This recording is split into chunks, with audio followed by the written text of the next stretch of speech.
As we learned last week, the Orange County real estate market is really slow, really struggling. Transactions are down, activity is down, listings are up. Real estate agents, frankly, don't know what is going on.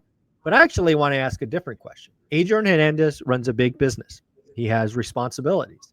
I want to know what he is doing to dominate this market because, again, I do believe the bottom is close and that it's the people that invest now, the people that buy now and buy right, are just going to simply crush it as the turnaround surprises everyone. So, Adrian, I am curious.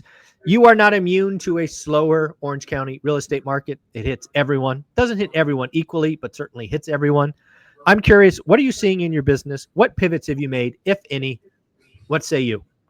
Yeah. So what's going on, guys? So as you know, we run a lot of inbound marketing. So what I mean by that is we do a lot of direct to seller mailers. We have them call us, right? So mailers, TV ads, Google ads, heavy on Google ads, Facebook ads, Instagram ads, all of the inbound marketing stuff that you guys see when you're, surfing the net. So we do that. Now, what we've noticed, especially in the last 4 months, is we've seen a lot of those channels stop bringing in the leads that they used to. We're seeing a lot of the inbound channels. You used to get 10, 12, 14 leads a day. And that's not what it used to be. So what we have to do is we always have to remember the basics. And what are the basics? The basics are the things that really don't cost a lot of money, right? Like cold calling, door knocking, right? Literally knocking on the door, right? Doing a lot of driving for dollars, finding a lot of follow-up, right? Making sure that you're texting them personally, that you're calling them 5, 6, 7 times a week. It's back to the basics, what we've noticed when the market starts to get a little tight. Now, I'm going to go on some marketing tangents in a little bit, but right now, for anybody listening, what you need to do is we just need to get back to the basics. We need to get back to the stuff that we know works, right? And then you got to do the work around that. If it took you, for an example, if it took you 3 days to get a deal, I want you to understand it's now going to take you 6 days to get a deal. So if it's going to now take you 6 days to get a deal, you need to work twice as hard. So it's not so you may not catch a deal on the 3rd day, but you'll catch a deal on the 4th or the 5th day, which would be a lot sooner than that 6th day. And what I see a lot of people, they're still resting on their laurels. They're still resting on what they were doing, hoping that it's going to bring the same result. And that's Adrian, do you know a guy named Ricky Caruth? Richard Caruth. Ricky. He goes by Ricky. He's a big real estate coach. He's on the East Coast, 7-figure earner. Yes, absolutely. Most definitely. Yes. Yeah. So I was lucky enough to interview Ricky yesterday. He's coming back on my channel monthly now. So shout out Ricky for that. Thank you very much. But he was telling me that the thing that's really interesting in his world is today, agents like yourself, like others, have to work twice as hard to make the same number. And he goes, Michael, you know what's ass backwards? He goes, people are working half as hard, not realizing they're going to make a quarter of what they did before. That's just how the math is going to work in this market. And then lastly, not to spoil the interview, I think it comes out today, but Ricky's like, dude, we are at the bottom. I'm already seeing signs. And again, when Ricky says the bottom, he's referring to transactions. Let's be clear, right? He's in the transaction business. And I agree with him, right? I'm on record saying, August is going to be the last horrible month and we start to improve in September. So it's right around the corner. But again, as agents and transactions come back, it's going to be interesting because I think the agents that work twice as hard today just to make what they made before are going to make 4, 5. Ricky says 10x because all the lazy people aren't there. Yeah, and they work them. Well, I don't want to say they didn't work themselves, so they therefore are out of the market, right? They believe the headlines and they're just whining. Yep. Right. You typically work yourself into the market. They have chosen not to work, so they're out of the market, right? And so I remember this when I was doing cold calling strictly by myself, because it would typically take me about 45 contacts to get a lead, right? And I remember when the market would change. So 2016, I want to say 15, I think we went through a little bit of a hiccup. Yep. And what I remember is I remember looking at my contact sheet, and you guys, this is way before we did any inbound marketing, right? Like I'm literally the only guy dialing, and I'm calling expireds and for sale by owners. And what I realized is my 45 to a lead went to 65 to a lead. So I no longer had to make 45 contacts a day. I had to make 65 contacts a day. And anybody that knows cold calling, that's an additional 2 to 2.5 hours of extra cold calling. So yes, it's going to take more work right now. And here's the bad thing. You're going to do more work to get paid the same amount you were getting paid with them before, right? But however, you have a decision like we're talking about right now, right? You have a decision. You either not, and then you end up literally getting a quarter, right? Because what was Ricky saying? A quarter. Yeah. You work the same amount, make a quarter. Work twice as hard, make the same. So that's the math. It's really simple. So then here's where my mind goes. Well, then what if I work 4 times as hard? Exactly. Yeah. What if I work 5 times as hard? Instead of me cold calling for 8 hours a day, why don't I go find 2 other people to help cold call for 8 hours a day for me? And now I'm right. So what do we do now? Let's just sum it up into 1 word, 2 words, 3 words, actually. And Michael has the hats. They say them. Do the work. Do the work. That's exactly right. And again, if Ricky is right, and frankly, if I'm right, we've both made the call. I think Ricky said the bottom is now. I'm like next month, but who's going to split hairs on a month? If transactions start coming back sooner rather than later, and you're leaning in versus leaning back, you're going to eat like a Vegas buffet. I've said it before. That's what's coming to people that are doing the work. And you can just look at mortgage applications today. Refis up, purchase up. Purchases are up 17% year on year. They're up 10 weeks in a row, double digits. It's coming, man. If we get rates sub 6%, it's on. It's on. And so for inbound marketing, right? It's been challenging for us because we've had to hold strong. We spend multiple 6 figures a month in marketing, guys. So we had to hold strong during these months, and we didn't cut budget. If anything, there's some areas where we increased budget because I know that right now we may get kicked in the gonads. I'm going to get kicked in the gonads for about 2 to 3 months. But as we say, once this comes back, that market share is there for us, right? We've already been playing from up here. So for those of you that are spending money in marketing, don't stop. I know I know you're probably looking at your bank account going, what do you mean don't stop? Right? These things don't go zero. They don't go below zero. Yeah, but find a way to make it work. Yeah.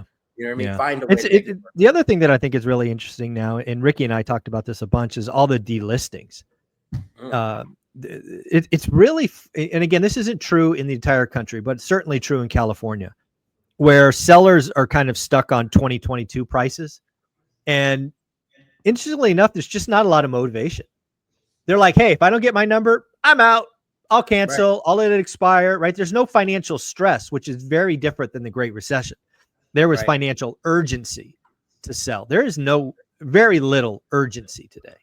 No. And to that point, for those of you that are out there trying to find sellers, we need to find the people that have to do something, not the people that want to do something. So I'm going to give you a prime example, and you're going to love this, Zuber. So there was this house on market in LA for 1.1 million. Okay. They were on market. It was an inbound lead. They saw a commercial. They called us in. Hey, we've been on the market. We're listed with an agent. I need to sell. Like, I don't have to. I absolutely need to sell. He owes the painters money. He owes contractors money. Landscapers money. He owns somebody who just finished the driveway in the front yard. He owed them money, right? So there were all these different things that this couple owed money to. So he called us in. Well, I'm like, hey, you got to figure out your listing agreement before we can even talk, right? So he figures that out, calls us back. Zuber, they were on the market for 1.1. We're back on the market right now for 800. He's under contract at 750. Wow. What I'm trying to say, guys, is that when you find the people that have to, this agent that's been struggling to try to get this sold for 1.1 for the past 6 months, who's put tons of money in marketing, but it just hasn't sold. They call us because they have to do something, and we get it at 800. Why? And I believe because a lot of agents aren't willing to have those tough conversations with the seller. They're not willing to go to them and say, this is not where, to your point, this is not where you need to be. You need to be here. Right. And everybody that's like, oh, well, that's not going to work. I only wanted to buy. We need to get rid of them. And exactly. People that have to. Yeah, again, I just want to go through those numbers. A hiccup on my side. So the first listing agreement was at 1-1. That didn't sell. They called you. You said go work that out. They canceled whatever they did. You go back in, suggest 800, and then they go under contract at 750. Was that right? I go back in and I said, hey guys, you're really at 750. Okay, So what we're 750. going to do is your net is 750. We're going to put it on the market for 800. We need to minus fees, commissions, all that good stuff, right? So you guys are walking away. They wanted to walk away with $1 million. And the truth is you're not at $1 million. You were at $1 million a couple of years ago. Yeah, exactly. But you're not at $1 million today. Yeah. And so a lot of sellers, unfortunately, they have to get a little beaten up on the market for them to realize that. But this is the good thing. They've already been they've been beaten up. They've been getting beaten up all year. Now is your time to go in there and give them the offer. Give them the 700 offer. Give them the 800 offer. Yeah. Now is the time for you guys to buy more property than ever, as we talked about last week. Yeah, this is the best buyer's market I've seen since 15, maybe 16. And they don't last long. This buyer's market could be over next year. It may not last that long. And in some part of the country, never even got there. Rates matter. We've seen that. We have evidence in the last 2 years. Anytime rates get to 5.99, the sidelines, just people come off the sidelines. So, we've got 99% chance of rate cuts in September. We've got people talking 3 rate cuts. Got JP Morgan talking 4 rate cuts. Who knows what happens to mortgage rates? Last time the Fed cut, mortgage rates went up. That's not historically consistent. It'll be it's going to be interesting, man. If rates come down a bunch, woo, watch out. Yeah, it's going to be, hopefully, right, the pretenders stay out of the game at that point, right? And I think a lot of people on social media are realizing that it's just not working. You see a lot of people pulling off of social media, which is great.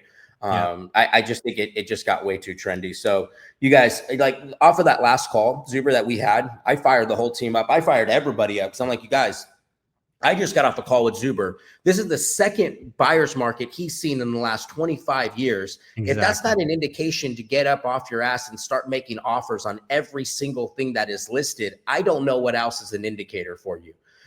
Right now is the greatest time to buy real estate. The greatest time. If we can get the greatest deals, guys. That's the key. I want people to really hear that. This is not a time to pay list price. That is not what either Adrian and I are saying. We are writing disrespectful or crazy or whatever you want to call it. We are writing offers that make sense today at today's interest rates. Yep. And that is below list price, and sometimes a lot below. A lot below. A lot. And you'll look at that and go, how did they buy that at that price? Because that's where we need to be. Yeah, right. Exactly. You going off of comps since December is not relative.